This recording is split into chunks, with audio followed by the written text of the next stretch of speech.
Good evening है साਰਿਆਂ ਨੂੰ good evening है। और की हाल चाल जी? चलो सभी का हाल चाल बढ़िया ही होना चाहिए। और बताओ फैमिली में सारे तंदुरुस्त हैं? तैयारी सही चल रही है? अमेंडमेंट क्लास बढ़िया चल रही है? कोई दिक्कत तो नहीं आ रही? देखो हर अमेंडमेंट क्लास के अंदर मैं पूरी कोशिश कर रहा हूँ कि प्रैक्टिकल क्वेश्चन भी हम करें, प्रोविजन भी समझे, क्रक्स भी आपको समझाओ। तो मैंने अपनी पूरी जान लगा रखी है। वो बात अलग है कि बच्चे डे बाय डे कम होते जा रहे हैं, बट सर मैं कह रहा हूँ जितने भी बच्चे बैठते हैं कम से कम उनको तो समझ में आ रहा है ना। और जो बच्चे अभी नहीं समझ रहे ना, उनको लग रहा है कि सर अपलोड तो कर रहे हैं, बाद में समझ लेंगे। दोबारा बोल रहा हूँ सर, बाद में टाइम नहीं मिलेगा। मतलब 14 से 15 अमेंडमेंट क्लास, अगर इतनी सारी अमेंडमेंट क्लास हो जाएंगी तो वो 15 क्लास सर ऐसा नहीं है कि 15-15 मिनट की है। 1 घंटे की भी है, 1.5 घंटे की भी है, कुछ क्लास पौने 2 घंटे की भी है। तो वो सारी के सारे अगर सही तरह से नहीं देखोगे, आपके एग्जाम में बहुत बड़ी दिक्कत आएगी। अच्छा, कई बच्चे कह रहे हैं सर अमेंडमेंट बेस्ड जो एमसीक्यूज हैं वो आप कब बना के दोगे? जब मेरी अमेंडमेंट क्लास कंप्लीट हो जाएंगे। मैंने पहले भी कहा था मार्च में, मार्च के महीने में हमारा टारगेट क्या है? अमेंडमेंट्स कंप्लीट करना। मतलब मार्च के एंड तक हमें अमेंडमेंट सारी कंप्लीट कर लेनी है। अप्रैल के महीने में हमें रिवीजन करनी है, और जो अमेंडमेंट बेस्ड एमसीक्यूज होंगे ना वो अप्रैल के मंथ में बना के दूंगा। फिर मई के महीने में हम क्या करेंगे? अप्रैल में तो करेंगे रिवीजन, फिर मई के महीने में क्या करेंगे? मई के महीने में करेंगे क्वेश्चन की प्रैक्टिस। तो 3 महीने मैंने डिवाइड की हैं। मार्च में करेंगे अमेंडमेंट, अप्रैल में करेंगे रिवीजन, और मई के महीने में करेंगे जितने मैक्सिमम क्वेश्चन हो सकेंगे ना, वो सारे क्वेश्चन की प्रैक्टिस जो होगी वो मई के मंथ में करेंगे। तो सर इतनी प्रैक्टिस करवा दूंगा एग्जीक्यूटिव प्रोफेशनल दोनों को ही कि एग्जाम में जब वो पेपर देने के लिए जाएंगे ना, मैं कह रहा हूँ क्वेश्चन कहीं से ही बन जाए, आपको दिक्कत नहीं आएगी। बस इतना ध्यान रखना, ठीक है? चलो आओ जी, आज हमारी अमेंडमेंट क्लास नंबर मेरे ख्याल से 9 आज हमें स्टार्ट करनी है। और अमेंडमेंट क्लास नंबर 9 स्टार्ट करने से पहले जो लास्ट क्लास में होमवर्क दिया था मैंने, होमवर्क मैंने दिया था एक तो अदर सोर्स में डिविडेंड वाले टॉपिक, मैंने ख्याल से 2 क्वेश्चन मैंने वो दिए थे। और जो गिफ्ट वाला टॉपिक है उसके मेरे ख्याल से मैंने 4 से 5 क्वेश्चन दिए थे। उम्मीद करूंगा आपने घर से सोल्व किए होंगे। बहुत कम बच्चों ने कमेंट बॉक्स में आंसर दिए हैं, जिससे मुझे लग रहा है कि आपने क्वेश्चन सोल्व नहीं किए। ठीक है, बट मेरी रिस्पॉन्सिबिलिटी है, मुझे सारे क्वेश्चन समझाने हैं, सारे कराने हैं। जिन बच्चों ने कर ली है अपने आंसर से मेरा आंसर मैच कर लेना, जिनका गलत है चेक करना गलती हुई कहाँ पे है। ठीक है जी। और बाकी अगर कोई डाउट रह जाएगा कमेंट बॉक्स में लिख देना कि सर ये वाला डाउट है। उम्मीद करूंगा नेक्स्ट अमेंडमेंट क्लास से पहले उसको मैं सोल्व कर दूं। ठीक है। और आज के अमेंडमेंट क्लास में ना एक तो हमारा टॉपिक है डिडक्शन का। उसमें कुछ छोटी मोटी अमेंडमेंट्स आई हैं, वो हम कंप्लीट कर लेंगे। एक फिर हमारा टैक्सेशन ऑफ कंपनी का है, उसमें बिल्कुल एक एक वर्ड की अमेंडमेंट है, वो भी आज कंप्लीट कर लेंगे। और एक टॉपिक हमारा मैट और एएमटी का है, उसमें भी एक एक लाइन के अमेंडमेंट है, वो भी आज हम कंप्लीट कर लेंगे। तो आज की क्लास ना वैसे हमारी ज्यादा लंबी नहीं होगी, अमेंडमेंट तो 15-20 मिनट की हैं। अब क्वेश्चन सोल्व करने में जो टाइम लगेगा वो टाइम हमारा लगेगा। तो और ज्यादा टाइम वेस्ट नहीं करते, फटाफट से हर बच्चे को बुला लो जी कि सर क्वेश्चन करवाने जा रहे हैं, अपने आंसर मैच कर लो। और जो छोटी छोटी अमेंडमेंट्स हैं उसको भी आज हम कंप्लीट करेंगे। तो मैक्सिमम 40 से 45 मिनट की अमेंडमेंट क्लास होगी, आज हम कंप्लीट कर देंगे। ठीक है, आओ जी इधर देखना ध्यान से। अब एक बार चेक करते हैं, लास्ट क्लास में ना हमने अमेंडमेंट की थी अदर सोर्स की, मुझे ध्यान आ रहा है। अदर सोर्स के अंदर मैंने कहा था कि 2 टॉपिक हैं, एक तो डिविडेंड की टैक्सेशन है और एक गिफ्ट का लो है। डिविडेंड का लो हमने काफी अच्छे से समझा था, और डिविडेंड के लो के अंदर मैंने कहा था कि डिविडेंड पहले कंपनी के हाथ में टैक्सेबल था, वो शेयर होल्डर के हाथ में टैक्सेबल है। शेयर होल्डर के हाथ में किस रेट से है? नॉर्मल रेट से टैक्सेबल है। अब कंपनी के हाथ में सीडीटी कॉन्सेप्ट एप्लीकेबल नहीं होगा, बस ये बात ध्यान सुनना। उसके बाद मैंने कहा था कि जब भी आप डिविडेंड शेयर होल्डर के हाथ में टैक्सेबल करोगे ना, तो आपको सारा डिविडेंड टैक्सेबल करना है, बट एक डिडक्शन मिलेगी, उसके अलावा कोई डिडक्शन आपको नहीं मिलेगी। वो डिडक्शन कौन सी होगी? अगर डिविडेंड अर्न करने के लिए आपने इंटरेस्ट एक्सपेंडिचर की है, उस केस में आपको डिडक्शन मिलेगी, बट सारी नहीं। गवर्नमेंट कहते हैं जितना आपने एक्चुअल इंटरेस्ट इंकर किया वो, या जो टोटल डिविडेंड होगा उसका 20% विच एवर इज लेस। अब इसका परसेंटेज कैसे निकालेंगे, किस तरह से निकालेंगे, लास्ट क्लास में जिसका प्रैक्टिकल क्वेश्चन हमने किया था उसमें आपको समझ में आ गया होगा। इवन मैंने एक क्वेश्चन घर से होमवर्क भी दिया है जो आज आप सोल्व करेंगे। तो सिंपल सी बात है कि इंटरेस्ट का मुझे बेनिफिट मिलेगा, बट सारा बेनिफिट नहीं मिलेगा। जितना इंटरेस्ट पे करोगे वो यार टोटल डिविडेंड होगा उसका 20% विच एवर इज लेस, उतना इंटरेस्ट माइनस करेंगे, बाकी डिविडेंड जो होगा वो शेयर होल्डर के हाथ में टैक्सेबल हो जाएगा। फिर एक हमने डिडक्शन की थी 80M, अगर आपको ध्यान आ रहा हो। 80M कब निकलती है? जब आपकी टैक्सेबल डिविडेंड निकल जाएगा ना, उससे जब टोटल इनकम पे आओगे तो गवर्नमेंट कहती है 80M में आप डिडक्शन माइनस करोगे, बट 80M की डिडक्शन हर केस में नहीं मिलेगी। अगर इंटर कॉर्पोरेट डिविडेंड होगा उस केस में डिडक्शन मिलेगी, अदरवाइज नहीं मिलेगी। इंटर कॉर्पोरेट का डिविडेंड का मतलब क्या है कि अगर मान लो कोई डोमेस्टिक कंपनी ने किसी कंपनी के शेयर होल्ड किए हैं, और इसने फिर मतलब इस कंपनी के आगे किसी ने शेयर होल्ड किए हैं, तो यहां से उसको डिविडेंड मिलेगा जी। फिर जब वो आगे डिविडेंड डिस्ट्रीब्यूट करेगी तो गवर्नमेंट कहती है जितना डिविडेंड मिलेगा ना मैक्सिमम तुम उतनी डिडक्शन क्लेम कर सकते हो। बस एक बार ये देख लेना कि जो तुम आगे डिस्ट्रीब्यूट कर रहे हो वो उससे ज्यादा ना हो। तो सिंपल सी बात है, जितना डिविडेंड आपको मिला वो और जो डिस्ट्रीब्यूट करोगे वो विच एवर इज लेस, आप उतने की डिडक्शन क्लेम कर लोगे 80M के अंदर। ये सारी बातें हमने लास्ट क्लास में समझी थी। इसके बेस पे मैंने दो क्वेश्चन आपको दिए थे और ये दोनों क्वेश्चन सोल्व करते हैं फटाफट से। एग्जाम्पल नंबर 1 देखना जी। एग्जाम्पल नंबर 1 में क्या है? एग्जाम्पल नंबर 1 कह रहा है dividend receive from the following domestic company. आपको डोमेस्टिक कंपनी से ना डिविडेंड मिल रहा है। कौन कौन सी डोमेस्टिक कंपनी है? गेल हो गया, टाटा हो गया, रिलायंस हो गया, ओएनजीसी हो गया। एक बात मुझे सोच के बताना, ये टोटल डिविडेंड मुझे कितना मिल रहा है पहले तो ये बताओ।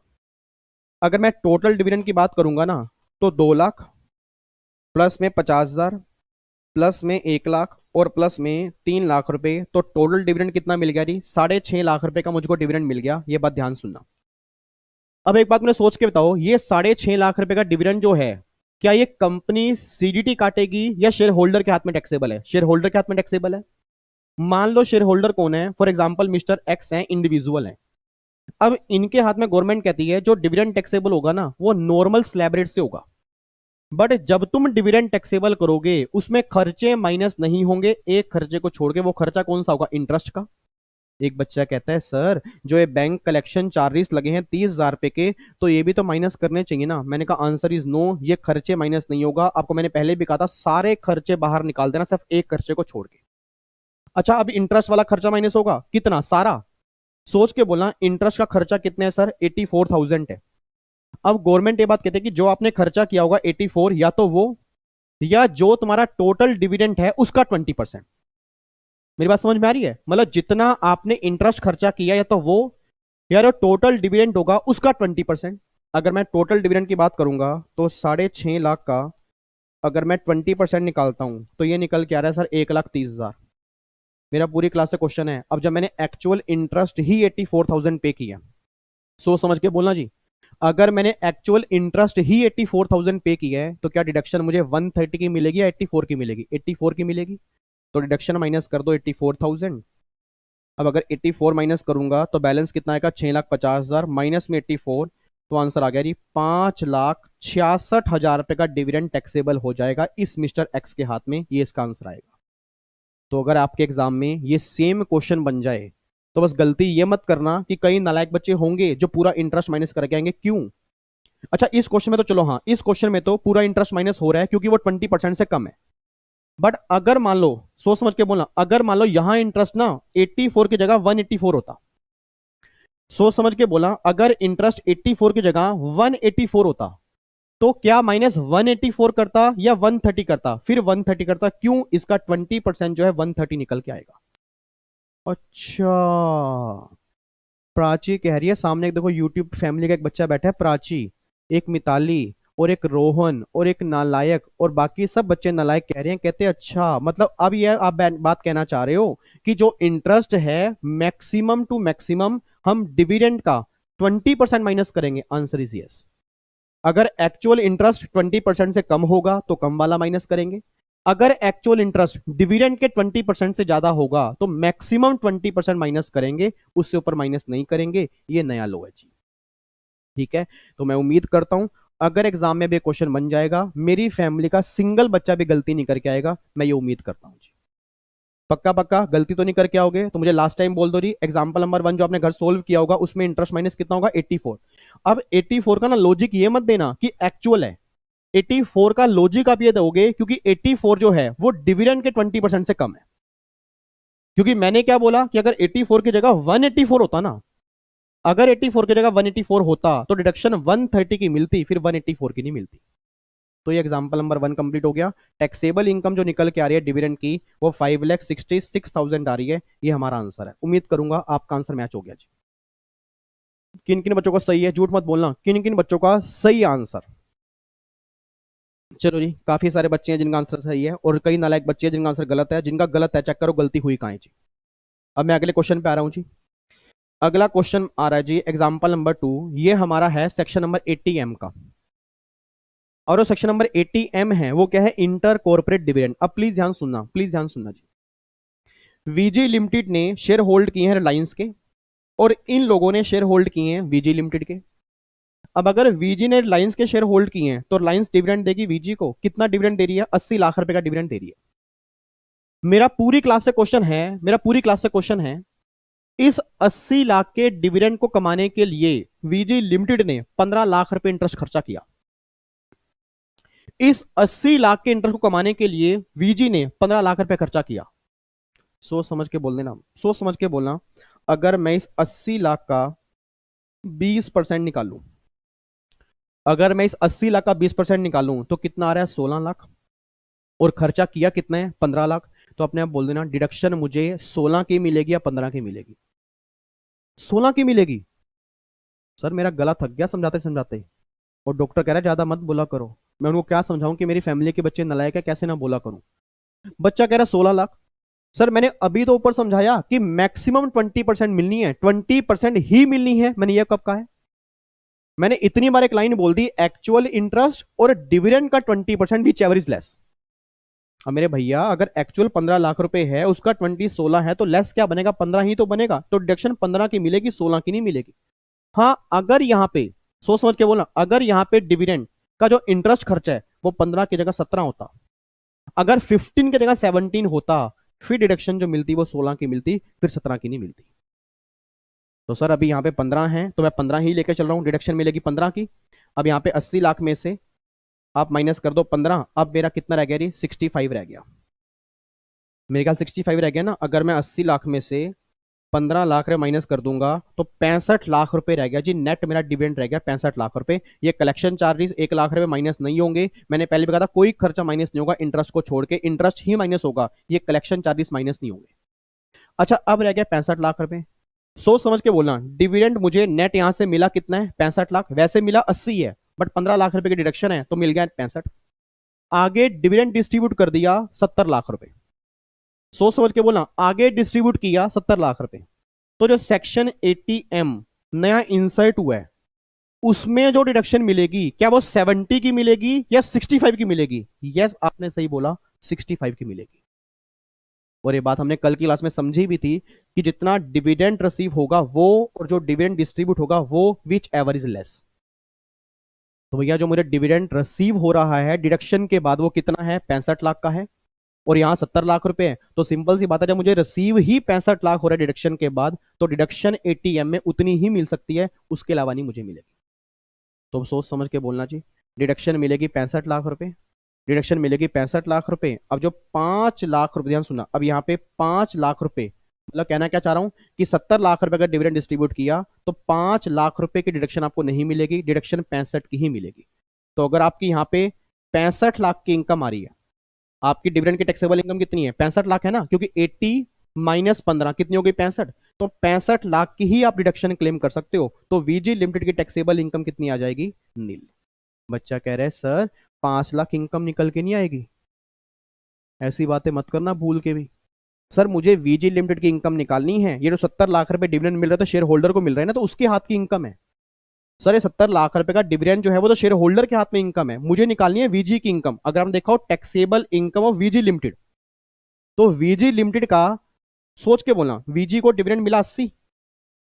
हेलो मेरी बात समझ में आ रही है? वीजी को डिविडेंड मिला 80, 15 लाख रुपए इंटरेस्ट खर्चा माइनस कर दिया आपने, तो बैलेंस कितना रह गया? 65। तो गवर्नमेंट कहते हैं 65 टैक्सेबल नहीं होगा, 80M की तुम डिडक्शन क्लेम कर सकते हो। कितनी? जितना तुम्हें डिविडेंड मिला वो, और जो डिविडेंड डिस्ट्रीब्यूट किया वो, विच एवरेज लेस। तो ये लेस कितना आ गया? 65। तो मैंने 65 मेरी इनकम आ रही है और 65 का ही मुझे यहाँ पे डिडक्शन मिल जाएगी, तो मेरी टैक्सेबल इनकम आ गई नील, मेरे हाथ में कुछ भी टैक्सेबल नहीं होगा। हाँ ध्यान सुनना, हाँ अगर यहाँ 65 लाख की बजाय, अगर 65 लाख की बजाय मेरा टैक्सेबल डिविडेंड आ रहा होता, मान लो सब 75 लाख, 75 आ रहा होता, और फिर मैं डिस्ट्रीब्यूट करता 70, वैसे 65 की जगह 75 होता और यहां 70 ही होता, फिर यहां 70 माइनस करके ना 5 लाख रुपए की टैक्सेबल इनकम बन जाती। बट आप खुद सोचो, इस केस में जितना मेरा टैक्सेबल डिविडेंड आ रहा है उतने की ही डिडक्शन है, तो टैक्सेबल इनकम तो आएगी नहीं। तो उम्मीद करूंगा सबका आंसर बिल्कुल सही होगा। आंसर बनेगा वीजी लिमिटेड की इनकम बनेगी नील, क्योंकि 65 में से 65 की ही डिडक्शन मिल जाएगी 80M में, तो टैक्सेबल इनकम नील आ जाएगी। एक बच्चा कह रहा है सर 80M में डाउट आ रहा है। 80M में डाउट आ रहा है, डाउट इसलिए आ रहा है क्योंकि आप रट के चल रहे हो, आप ये समझ के नहीं चल रहे कि मैं यहाँ पे कर क्या आ रहा हूँ। आप प्रॉब्लम पता है क्या? आप क्या सोच रहे हो, 70 में से 65 की डिडक्शन मिलेगी तो 5 लाख टैक्सेबल हो गए ना। नालायक, 70 लाख रुपए तो खर्चा है, सर 70 लाख रुपए तो डिस्ट्रीब्यूट किया है, क्या ये वीजी की इनकम है? ये तो इस शेयर होल्डर की इनकम है, मुझे इनकम किसकी निकालनी है? वीजी की। तो जो वीजी को रिलायंस से डिविडेंड मिला 80, उसमें से 15 माइनस हो गए इंटरेस्ट के, रह गया 65। अब इस 65 में से 80 की डिडक्शन मिलेगी 65 ही, क्योंकि आगे डिस्ट्रीब्यूट किया 70 और ये 65 है, तो लेस क्या बन गया 65, तो 65 माइनस 65 जो होगा वीजी की इनकम बन जाएगी नील। तो मुझे वीजी की इनकम निकालनी है, ना कि उस शेयर होल्डर की इनकम निकालनी है। ठीक है जी, तो बस यहाँ पे आंसर आ जाएगा नील। उम्मीद करता हूँ आपका आंसर सही होगा। अच्छी, कोई दिक्कत तो नहीं है? एक बार आंसर मैच कर लेना, बाकी कोई दिक्कत हो तो कमेंट बॉक्स में लिख देना, बट मुझे नहीं लगता कि अब कोई प्रॉब्लम होनी चाहिए। ठीक है, तो ये 2 क्वेश्चन हमने कंप्लीट कर लिए। अब जाके डिविडेंड का लो हमारा अच्छे से कंप्लीट हो गया। अच्छी, ठीक है। अच्छा, अब आ जाओ जी, अब जो मैंने गिफ्ट के लो के क्वेश्चन दिए थे बिल्कुल गिरे हुए थे जी क्वेश्चन में, कुछ था नहीं वैसे। आओ जी फटाफट से देख लो भी यहाँ पे। सबसे पहला यहाँ पे डीएलएफ है, तो 43 सीए एप्लीकेबल होगा जी। 43 सीए का मतलब क्या है जी? वही स्टॉक इन ट्रेड अगर है तो यहाँ पे वैल्यू कितनी लेंगे? 110% लेंगे। मेरा पूरी क्लास से क्वेश्चन है, यहाँ पे सेल प्राइस कितना बनेगा? सोच समझ के बोलना, क्या स्टैम्प ड्यूटी वैल्यू, हाँ जी क्या स्टैम्प ड्यूटी वैल्यू इसके 110% से ज्यादा है? Answer is no. क्योंकि सर 40 का 110% कितना बनेगा? 40 का कितना बनेगा? 44 लाख। और यहाँ पे कितनी है? 42 लाख। तो 110% से कम है, उस केस में सेल प्राइस जो बनेगा ना वो 40 लाख ही बनेगा। सेल प्राइस 40 लाख हो गया, कॉस्ट आपकी आ गई 20 लाख रुपए, तो 20 लाख रुपए पीजीबीपी की इनकम आ गई। ये पॉइंट तो क्लियर हो गया। अब आ जाओ मिस्टर ए के हाथ में। क्या मिस्टर ए के हाथ में अदर सोर्स की इनकम बनेगी नहीं बनेगी? आंसर इज नो, नहीं बनेगी। अब एक बच्चा, मेरे ख्याल से हर्षित नाम है आपका, हर्षित कहता है यार मुझे तो ना सर का समझ नहीं आ रहा कि अदर सोर्स की इनकम क्यों नहीं बनेगी, क्योंकि डिफरेंस तो 2 लाख रुपए है, 50,000 से ऊपर है। हर्षित, मेरे ऑरेंज कलर के बच्चे, मेरे नोनू, मेरे सोनू, एक बात मुझे बताओ, आपका डिफरेंस 50,000 से ऊपर है तो क्या एक ही कंडीशन होती है? 2 कंडीशन होती है, याद करो। मैंने कहा था डिफरेंस 50,000 से ऊपर हो और स्टैम्प ड्यूटी भी 110% से ज्यादा हो। अब सोच के बोला, डिफरेंस 50 से ऊपर है बट क्या स्टैम्प ड्यूटी 110% से ज्यादा है? Answer is no. और अगर स्टैम्प ड्यूटी ही 110% से ज्यादा नहीं है तो उस केस में अदर सोर्स की इनकम बन ही नहीं सकती, क्योंकि दोनों कंडीशन सेटिस्फाइड होंगी तो अदर सोर्स की इनकम बनेगी, नहीं तो नहीं बनेगी। तो इस केस में अदर सोर्स की इनकम आएगी नील, इसके बाद में पीजीबी की इनकम आएगी 20 लाख। बच्चा कहता है सर जो अब ये 2 लाख रुपए ब्लैक मनी कन्वर्ट किया होगा, किया होगा गवर्नमेंट करिए, हम कुछ नहीं कर सकते जी। सिंपल सी बात है सर, ये सारी बातें हमने क्लास में डिटेल में काफी समझी हैं।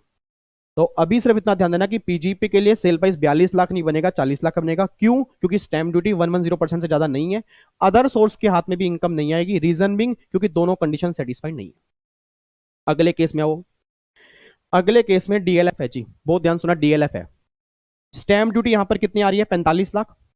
सेल प्राइस कितना है? 40 लाख। अपने आप बोल देना, क्या ये स्टैम्प ड्यूटी सेल प्राइस के 110% से ज्यादा है या नहीं है? आंसर इज यस है। तो अगर ज्यादा है तो सेल प्राइस यहां पे 40 लाख नहीं बनेगा, 45 लाख बनेगा।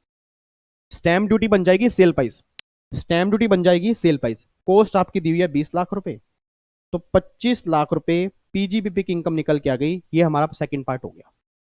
अब आ जाओ मिस्टर ए के हाथ में जी। क्या मिस्टर ए के हाथ में अदर सोर्स की इनकम बनेगी नहीं बनेगी? सोच समझ के बोलना, क्या मिस्टर ए के हाथ में 56,210 लगेगा नहीं लगेगा? आंसर इज यस लगेगा। क्यों लगेगा जी? क्योंकि डिफरेंस 50,000 से ज्यादा है और स्टैम्प ड्यूटी भी 110% से ज्यादा है। तो भैया जितना डिफरेंस होगा, 45 में से 40 गए, 5 लाख रुपए, जो ये 5 लाख रुपए होंगे ये अदर सोर्स की इनकम बन जाएगी। बस ये बात ध्यान सुनना। तो बताओ, ये बच्चों वाले क्वेश्चन थे जी, और मेरे ख्याल से आपने अगर किसी ने 5 मिनट भी सही तरीके से लगाए होंगे ना तो आपके सबके आंसर होंगे। अगर ये भी गलत है ना सर, फिर बहुत बड़ी दिक्कत है, फिर तो मैं बहुत गुस्सा हूं आपसे। सही बता रहा हूं सर, अगर ये क्वेश्चन भी गलत है फिर मैं बहुत गुस्सा हूं आपसे, क्योंकि इसमें कुछ है ही नहीं सर। सिर्फ वही कॉन्सेप्ट चल रहा है, स्टैम्प ड्यूटी 110% से ज्यादा है या 110% से कम है। और जो मैंने क्लास में डायग्राम बनाए थे उस डायग्राम को देख लेना, आंसर आपके 2 मिनट के अंदर हो जाएंगे। अब एग्जाम्पल 2 के केस नंबर 1 पे आओ जी।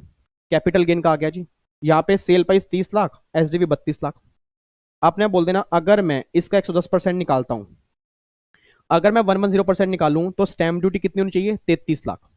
और यहां पर कितनी है? 32 लाख। अपने आप बोल देना, क्या ये stamp duty value cell price के 110% से ज्यादा या कम है? क्या ये stamp duty value cell price के 110% से ज्यादा या कम है? कम है। तो उस केस में सेल प्राइस, पहली बात तो यहां पे 50C लगेगा जी। 43 सी नहीं, 50C लगेगा, क्योंकि कैपिटल गेन की बात हो रही है। ठीक है जी। अब यहाँ पे सेल प्राइस हमारा कितना बनेगा जी? सेल प्राइस बनेगा 30 लाख ही, 32 लाख नहीं बनेगा, क्योंकि स्टैम्प ड्यूटी सेल प्राइस नहीं बना सकता, क्योंकि स्टैम्प ड्यूटी 110% से ज्यादा नहीं है, क्योंकि अब पुराना लो एप्लीकेबल नहीं है 105% वाला, अब नया लो है 110% वाला। तो sale price 30 lakh, cost 20 lakh है, तो 10 लाख रुपए कैपिटल गेन आ गया। 10 लाख रुपए कैपिटल गेन आ गया, उस पर आप टैक्स पे कर दोगे। मिस्टर ए के हाथ में ये सारी बातें हो गई। अब मिस्टर बी के हाथ में आ जाओ जी। मिस्टर बी के हाथ में क्या? मिस्टर बी के हाथ में अदर सोर्स की इनकम आएगी? Answer is no. Answer is no. बच्चा कह रहा है क्यों नो? डिफरेंस तो 50,000 से ऊपर है। यस, डिफरेंस 50,000 से ऊपर है, बट स्टैम्प ड्यूटी 110% से ज्यादा कहां है? सर स्टैम्प ड्यूटी 32 लाख रुपए है, जबकि 33 लाख अगर होती तो बात समझ में आती। तो स्टैम्प ड्यूटी 110% से ज्यादा नहीं है, इसलिए जो डिफरेंस है अदर सोर्स में टैक्सेबल नहीं होगा, तो अदर सोर्स की इनकम यहां पे आएगी नील। ठीक है, और बाकी केस नंबर 4 तो मैंने करवाई दिया था आपको। केस नंबर 4 तो मैंने करवाई दिया था, उसमें तो कोई दिक्कत ही नहीं है। तो ये 4 केस तो आपके सोल्व हो गए जी। ऊपर वाले 2 केस पीजीपी के हैं, नीचे वाले 2 केस कैपिटल गेन के हैं, और लेने वाले के हाथ में अदर सोर्स है। इस केस में नील है, इस केस में 5 लाख है, इस केस में नील है, इस केस में 5 लाख है, इस केस में 5 लाख है। हाँ, यहाँ 35 लाख है ना, यस। ठीक है, अब आ जाओ एग्जाम्पल 3। इस पे ध्यान देना जी, अब बहुत ध्यान सुनना चाहिए। एग्जाम्पल 3, एग्जाम्पल 3 है, यहाँ पे सेल प्राइस है 40 लाख, एसडीवी 45 लाख है। मेरा पूरी क्लास का क्वेश्चन है 43 सीए लगाओ जी, 43 सीए, क्योंकि डीएलएफ है, प्रॉपर्टी हेल्ड कर रहा है स्टॉक इन ट्रेड की तरह, इसलिए 43 सीए लग जाएगा। सोच समझ के बोलना। सेल प्राइस यहां पे क्या बनेगा जी? सेल प्राइस क्या बनेगा, 40 या 45? यार आप जब बोलते नहीं ना तो मुझे बहुत दिक्कत आती है। सेल प्राइस क्या बनेगा, 40 से 45? बोलो ना 45 लाख बनेगा। सर 45 लाख क्यों बनेगा? क्यों नहीं बनेगा? क्योंकि स्टैंप ड्यूटी 110% से ज्यादा है, इसलिए स्टैंप ड्यूटी सेल प्राइस बन जाएगा। तो 45 लाख बन गया जी। कॉस्ट आपकी दे रखी है 20 लाख रुपए, तो लो जी 25 लाख रुपए पीजीबीपी की इनकम निकल के आ गई। लो जी ये काम हो गया। ये तो हो गया जी। डीएलएफ के हाथ में क्या होगा, 25 लाख रुपए पीजीपी की इनकम है, ये काम तो खत्म हो गया।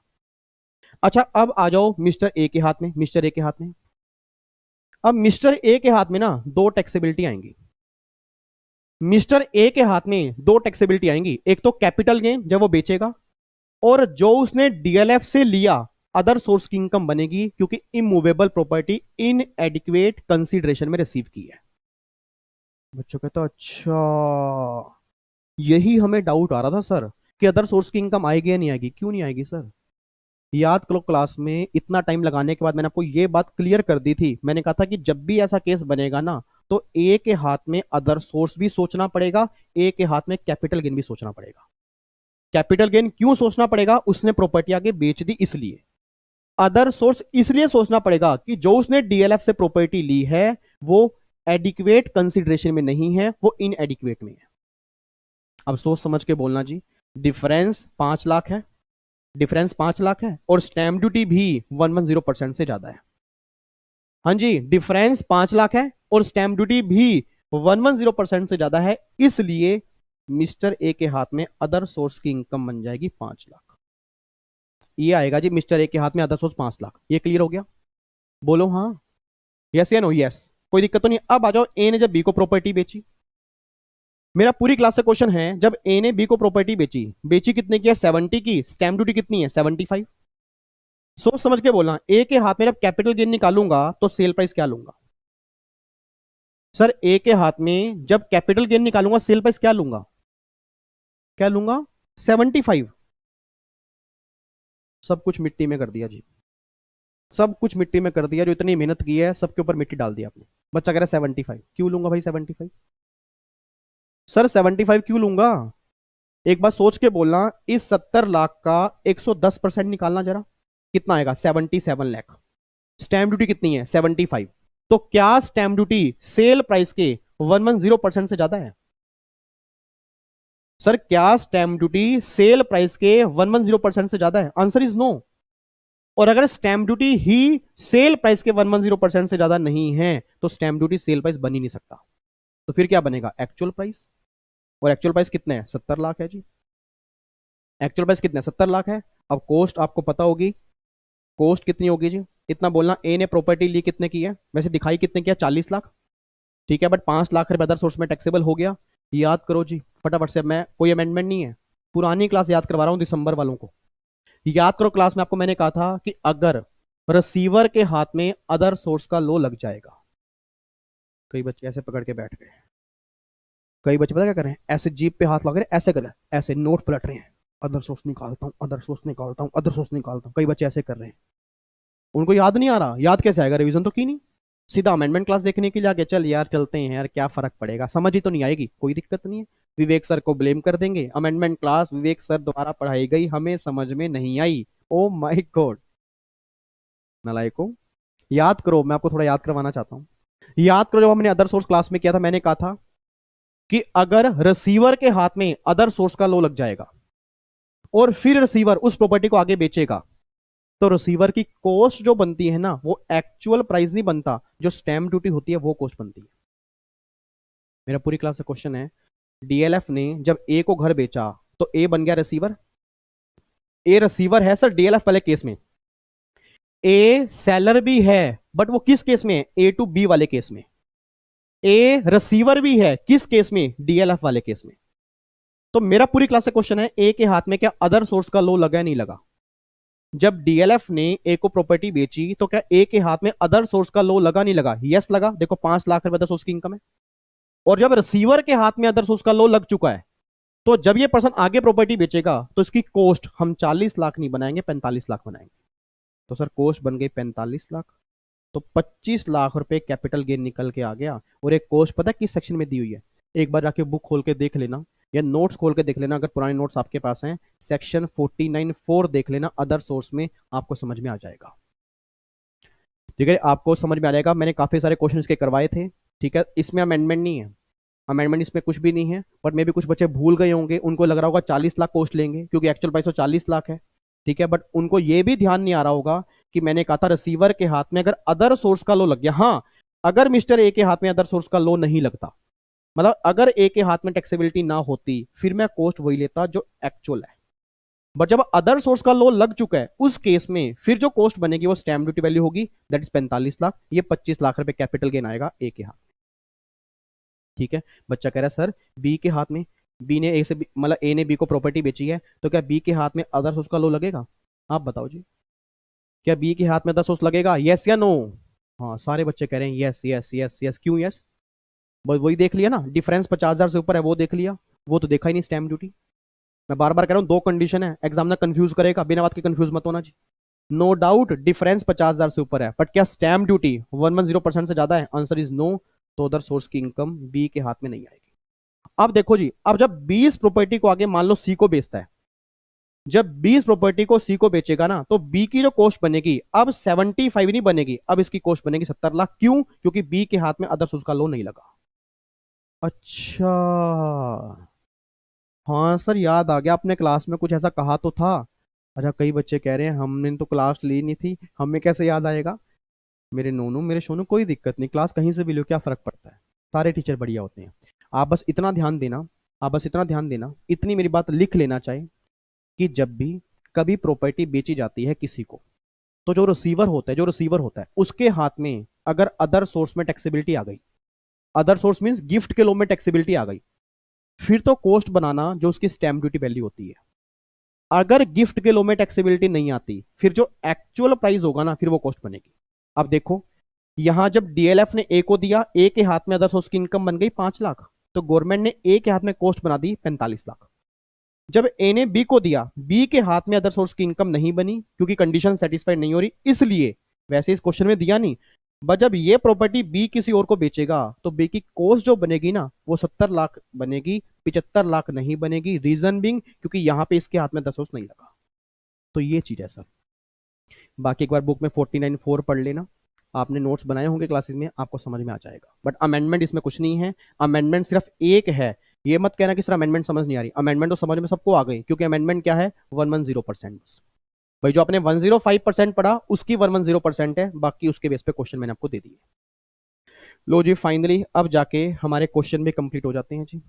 ठीक है, अब मैं आता हूँ जी फटाफट से, अब जो छोटी छोटी अमेंडमेंट्स हैं उस पर आ जाओ जी। ये लो जी, अब ये हमारा, अब अमेंडमेंट स्टार्ट हो रही है जी। अमेंडमेंट स्टार्ट क्या हो रही है, अमेंडमेंट कुछ है ही नहीं वैसे तो, अमेंडमेंट कुछ भी नहीं है जी। आज हमें जो अमेंडमेंट करनी है वो उसके अंदर कुछ है नहीं खास, क्योंकि ऑलरेडी हम कई कर चुके हैं और मुझे बस आपको दिखाना है कि देखो हम कर चुके हैं। चैप्टर है डिडक्शन का अंडर चैप्टर 6A। सबसे पहला सेक्शन है 80EEA। याद आ रहा है 80EEA? नहीं याद आ रहा तो एक बार नोट्स खोल लेना जी। एक बार नोट्स खोलो, बुक खोल लो, याद करो। हाउस प्रॉपर्टी के चैप्टर में एक सेक्शन आपने किया था 24B। याद आ रहा है कुछ आपको? हाउसिंग लोन पे जो इंटरेस्ट पे करते हो सेल्फ ऑक्यूपाइड घर में 30,000 या 2 लाख, कुछ केस में 2 लाख है, नॉर्मल केस में 30,000 है, वो सारी बातें आपने की थी। मैंने कहा था कि 24B के अलावा आपको कुछ डिडक्शन जो है ना वो सेक्शन 80 के अंदर मिलती है। और याद करो हमने क्लास में किया था 80EEA, जो मैंने कहा था नया आया है। याद करो मैंने लास्ट बैच के अंदर कहा था, अगर आपने दिसंबर वाला बैच लिया हुआ है उससे पहले का लिया तो मुझे नहीं पता, फिर वो अमेंडमेंट क्लास देखनी होगी। अगर दिसंबर वाले बैच के अगर आप स्टूडेंट हो या कोई बच्चे दिसंबर तक पढ़े हुए हैं, उनको ये क्लास में पढ़ाया गया होगा 80EEA और 80EEB। याद करो दोनों नए आए थे। 80EEB किसका था? इलेक्ट्रिक व्हीकल वाला। इलेक्ट्रिक व्हीकल लो, उसके लिए कोई लोन लिया है, उसका इंटरेस्ट पे करोगे, डिडक्शन मिलती थी 1.5 लाख तक, उसमें चेंज नहीं है। 80EEA हाउसिंग लोन आपने लिया, उस पर जो इंटरेस्ट पे करोगे डिडक्शन 1.5 लाख की आज भी है, पहले भी थी। सर चेंज क्या है? चेंज ये था कि वो डिडक्शन जो था ना वो 31 दिसंबर 20 तक था। उसकी 1 साल की लिमिट, मतलब 1 साल की लिमिट जो है एक्सटेंड कर दी है। अब यहाँ पे कर दी है 31 दिसंबर मैंने बोला, सॉरी 31 मार्च वो 20 तक था। अब 1 साल एक्सटेंड कर दिया है, 31 मार्च 21 कर दिया। मतलब अगर आपने लोन आपका सैंक्शन हो चुका है 31 मार्च 21 तक, अभी मार्च हमारा चल रहा है ना, तो इस 31 मार्च तक भी अगर आपका लोन सैंक्शन हो चुका है तो आपको बेनिफिट मिल जाएगा। जबकि वैसे इस सेक्शन को इस साल खत्म हो जाना चाहिए, बट गवर्नमेंट ने बजट में 1 साल और इंक्रीज कर दिया था, इसलिए यहां पे 1 साल और इंक्रीज हो चुका है। तो देखो जी, the benefit of deduction given under this section relating to the interest paid on the specified housing loan was allotted only to the loan availed owner before 31 March 20। ये पुरानी लिमिट थी, but now through this amendment this benefit is extended to the loan sanction before 1 April 21। मतलब 31 March 2021। Sir हमारे exam में question क्या बनेगा? जो CA वाले बच्चे हैं उनके एग्जाम में क्वेश्चन बनने के चांसेस नहीं है, सीएस प्रोफेशनल में नहीं है, सीए फाइनल में नहीं है। सीए इंटर के अंदर एमसीक्यूज अगर बनेगा या सीएस एग्जीक्यूटिव के अगर एमसीक्यूज बनेगा तो एमसीक्यूज में ये बनेगा कि 80EEA आप कहां तक अब ले सकते हो? 31 मार्च 2021, ये डेट आपको ध्यान रखनी है। ठीक है जी, पहले 20 तक था, अब इसकी लास्ट डेट है 21। ये छोटी सी अमेंडमेंट आई है, बताओ। ठीक है, तो लिमिट के अंदर अमेंडमेंट नहीं है, सब सेक्शन से सेम रहने देना। जहां 31 मार्च 20 लिखा है ना, बस वहां 31 मार्च 21 कर देना, अमेंडमेंट खत्म हो जाएगी। उसके बाद जी 80GGA। याद आ रहा है कुछ आपको? 80GGA scientific research. याद करो, मैंने कहा था साइंटिफिक रिसर्च को आप डोनेशन देते हो, पेमेंट करते हो, और अगर आप बिजनेसमैन हो फिर तो सेक्शन नंबर 35 में डिडक्शन क्लेम करते हो। अगर बिजनेसमैन नहीं हो सेक्शन 80GGA में क्लेम करते हो। उस सेक्शन में लिमिट थी 10,000 रुपए तक कैश अलाउड है, 10,000 से ऊपर पेमेंट करोगे तो अदर देन कैश में करनी पड़ेगी, तब बेनिफिट मिलेगा। अब वो 10,000 की लिमिट जो है ना वो 2,000 हो चुकी है। मतलब कैश पेमेंट 2,000 तक अलाउड है, 2,000 से ऊपर पेमेंट करोगे तो ऑनलाइन मोड से करनी पड़ेगी, तभी बेनिफिट मिलेगा, नहीं तो नहीं मिलेगा। देखो जी क्या लिखा है अब अमेंडमेंट, देखो कितनी मुश्किल, ओ माय गॉड कैसे याद होगी।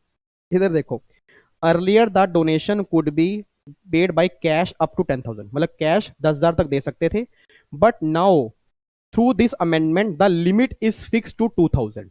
It means any donation referred in section 80GGA paid by cash exceeding 2,000 will not be allowed as deduction। बस सिंपल सी बात है। क्वेश्चन एग्जाम में क्या बनेगा जी? 80GGA में कैश डोनेशन अगर हमें देनी है तो कितनी अलाउड है? 2,000 पे, अब 10,000 की लिमिट नहीं है। ये सेकंड अमेंडमेंट है। तो 80GGA निकाल लेना, जहां 10,000 लिखा होगा वहां 2,000 कर देना, बाकी सब कुछ सेम है। बाकी सब कुछ सेम है, कोई सिंगल चेंज नहीं है, लिमिट में चेंज है। और आप सब जानते हो क्यों किया होगा? क्योंकि सर गवर्नमेंट चाहती है आप मैक्सिमम ऑनलाइन पेमेंट करो, आप कैश में डोनेशन मत दो। हाँ थोड़ी बहुत देनी है 2,000 तक चलता है, 2,000 से ऊपर देनी है और कैश में दोगे फिर डिडक्शन आपको नहीं मिलेगी, बस ये बात ध्यान सुनना। तो ये आपका 80GGA है कि 10,000 की लिमिट अब 2,000 पे हो चुकी है। उसके बाद जी फिर एक सेक्शन 80M, ये तो मैं करवा ही चुका हूं जी। अदर सोर्स में याद करो, अदर सोर्स के अंदर मैंने क्या कहा था? देखो जी, deduction in respect of certain inter corporate dividend. याद आ रहा है कुछ आपको? मैंने कहा था ना ये सेक्शन पहले था, ओमिट हो गया था, फिर दोबारा से री इंट्रोड्यूस हुआ है। तो इसमें क्या था, अभी मैंने आपको एग्जांपल भी दिया था कि मैं इस मैंने इस कंपनी के शेयर होल्ड किए हैं, इन लोगों ने मेरे शेयर होल्ड किए हैं, ये मुझे डिविडेंड देती हैं, मैं आगे डिविडेंड डिस्ट्रीब्यूट करता हूं। तो कहीं डबल टैक्स ना लग जाए, तो गवर्नमेंट ने कहा था विवेक कि जब तुम्हें आगे से डिविडेंड मिलेगा और तुम आगे डिस्ट्रीब्यूट करोगे तो तुम अपनी डिडक्शन क्लेम कर सकते हो 80M के अंदर। मैं कह रही कितनी क्लेम कर सकता हूँ? गवर्नमेंट कहती जितना डिविडेंड मिला वो, और जो तुम आगे डिस्ट्रीब्यूट कर रहे हो वो, विच एवर इज लेस। इतनी डिडक्शन क्लेम करना है 80M में, और जो बैलेंस होगी उस इनकम पे आप टैक्स पे कर देना। तो देखो जी, आपको मैं रीड करवाता हूं। As per this section, where the gross total income of a domestic company, पहली बार डिडक्शन किसको मिलेगी? Only domestic company, foreign company को नहीं मिलेगी। दोबारा बोलो, बेनिफिट किसके लिए है? सबके लिए, सारी कंपनी या domestic company? Domestic company. As per this section, where the gross total income of a domestic company in any previous year includes any income by way of dividend from any other domestic company, then shall in accordance with any subject to the provision of this section be allowed in computing the total income of such domestic company a deduction of an amount equal to, कितनी मिलेगी? So much of income by way of dividend received from such other domestic company, जहां से dividend मिला वो, as does not exceed the amount dividend distributed by the first mention domestic company. मतलब मैं जितना dividend distribute करूंगा, simple सी बात है, विच एवर इज लेस। देखो जी, एनालिसिस मैंने आपको पढ़ा दिया था वैसे तो, ये कि जो डिडक्शन मिलेगी डोमेस्टिक कंपनी को, जितना डिविडेंड मिलेगा वो, और जो वो डिविडेंड डिस्ट्रीब्यूट करेंगे कब? 1 month prior to the due date of return. और आप सब जानते हो कंपनी वाले केस में रिटर्न की डेट अब हो चुकी है 31 अक्टूबर, उससे एक महीना पहले क्या हो गया? 30 सितंबर तक जितना डिविडेंड डिस्ट्रीब्यूट कर चुके हो, इसमें से जो भी लेस होगा उतने का बेनिफिट आप क्लेम कर लेना। ये 80M है। एक क्वेश्चन मैंने घर से होमवर्क दिया था, आज हमने कर लिया। एक क्वेश्चन कल हमने साथ के साथ किया था, तो 2 क्वेश्चन प्रैक्टिकल कर चुके हैं 80M के। और मुझे उम्मीद है इस बार के एग्जाम में क्वेश्चन बन सकता है जी। ठीक है, बाकी और भी हम प्रैक्टिकल क्वेश्चन करेंगे। जब मैं प्रैक्टिकल क्वेश्चन करवाऊंगा तो उसके अंदर ये सारे क्वेश्चन आपके आएंगे, टेंशन मत लेना जी। ठीक है जी, बट हम साथ साथ प्रैक्टिस इसलिए भी कर रहे हैं कि ताकि अमेंडमेंट जो है मुश्किल ना लगे आपको। ठीक है जी, तो बस ये अमेंडमेंट आई है डिडक्शन के चैप्टर में। बताओ जी क्या है, कितनी खतरनाक अमेंडमेंट है? खतरनाक है। बच्चा कह रहा है मुझे मतलब सर इसमें तो कुछ भी नहीं है। आओ जी, अब अगला जो टॉपिक है वो है टैक्सेशन ऑफ कंपनी। ठीक है जी, और इसके अंदर भी कुछ नहीं है जी, एक वर्ड बस ऐड हुआ है, बाकी सब कुछ सेम है। याद करो जी, सेक्शन 115 बा और 115 बाब, अगर आपको याद आ रहा हो 115 बा और 115 बाब। 115 बा, ये कौन सा था यार? 115 BAC तो सुना था जो इस बार अमेंडमेंट आई है। 115 बा कौन सा था? याद करो नालायक को। जब मैंने अमेंडमेंट क्लास मेरे ख्याल से 3rd या 4th कराई थी शायद, जब मैंने कंपनी के टैक्स रेट आपको बताए थे, इवन 3rd क्लास थी मेरे ख्याल से, 2nd या 3rd क्लास थी, मैंने कहा था कंपनी पे टर्नओवर अगर 400 करोड़ तक है तो 25%, 400 करोड़ से ऊपर है 30%, बट अगर कंपनी ऑप्शन ले लेती है तो 22% और 15% वाले भी टैक्स रेट है। और याद आ रहा है मैंने कहा था कि वो ऑप्शन सिर्फ डोमेस्टिक कंपनी को और किसी को नहीं मिलेगा। और अगर वो 22% और 15% वाला ऑप्शन लेते हो 115 बा और 115 बाब, तो एक तो स्टार्टिंग से सरचार्ज लगेगा 10%, उसमें कोई इनकम नहीं है, ऐसा नहीं है 1 करोड़ के बाद लगेगा। अगर 115 बा और 115 बा वाला ऑप्शन लिया, सरचार्ज स्टार्टिंग से और सेस भी लगेगा। और मैंने कहा था बहुत सारे बेनिफिट छीन लेते हैं, याद आ रहा है कुछ आपको? कि अगर वो ऑप्शन लेने हैं तो बहुत सारे बेनिफिट छीन लेते हैं। सर इसमें कोई चेंज आया? नहीं। मैंने वो पहले भी कहा था, जो आपने दिसंबर के लिए पढ़ा वही सेम आज भी है। चेंज इतना आया है कि जब आपने सेक्शन किए थे ना, तो आपने क्लास में ये पढ़ा होगा कि डोमेस्टिक कंपनी को बहुत सारे बेनिफिट छोड़ने पड़ेंगे, इवन सेक्शन 80 की डिडक्शन भी छोड़नी पड़ेगी, बट एक डिडक्शन उसको मिल जाएगी 80 JJAA। 80 JJAA वो डिडक्शन मिल जाएगी, उसको हम रिस्ट्रिक्शन नहीं लगा रहे। अब उस 80 JJAA के साथ 80M भी ऐड हो चुका है, 80M भी ऐड हो चुका है। मतलब अब अगर आज कंपनी, देखो कंपनी को फायदा पहुंचा दिया, कंपनी को फायदा पहुंचा दिया, गवर्नमेंट कह रही है कंपनी तुम टेंशन मत लो, आज अगर तुम 115 बा और 115 बा वाले सेक्शन भी फॉलो करती हो ना, तो तुम्हें 80M का बेनिफिट मिल जाएगा, तुम टेंशन मत लो। तो बस आपके एग्जाम में क्वेश्चन ये बन सकता है कि अगर कोई डोमेस्टिक कंपनी है वो स्पेशल स्कीम में जा रही है 115 बा और 115 बाब की, तो इनमें से वो कौन सी डिडक्शन क्लेम कर सकती है?